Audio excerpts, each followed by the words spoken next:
හැදෙන හැටි අපිට පුළුවන් මෙන්න මේ අංශක 60 කෝණයයි. එතකොට අපි කලින් ඉගෙන ගත්ත කෝණයක් සමච්ඡේදනය කරන්නේ කොහොමද? සමසේ දෙකට බෙදන්නේ කොහොමද කියලා. අන්න කියන කාරණා දෙක පාවිච්චි කරලා අපිට පුළුවන් අංශක 30 කෝණය අඳින්න. අංශක 30ක් කියලා කියන්නේ අංශක 60න් හරියටම භාගයක් නිසා.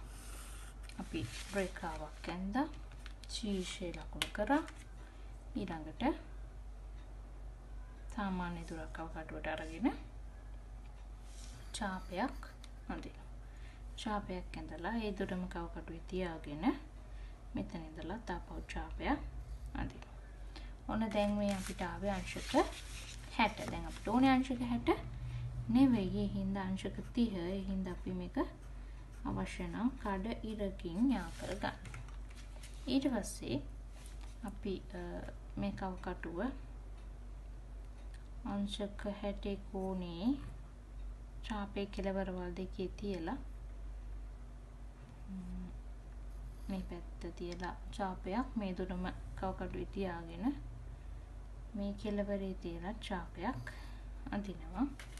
දැන් ඊළඟට මෙන්න මේ ශීර්ෂයයි මේ ඡාප දෙක කැපුණු ස්ථානයයි යාවෙන විදියට අපි රේඛාවක් ඇඳ ගන්නවා. දැන් මෙන්න මේ කෝණය තමයි අංශක 30ක් වෙන්නේ. ඒ වගේම මේ කෝණයත් අංශක 30ක් වෙන්න ඕනේ. අපි කොන මානෙ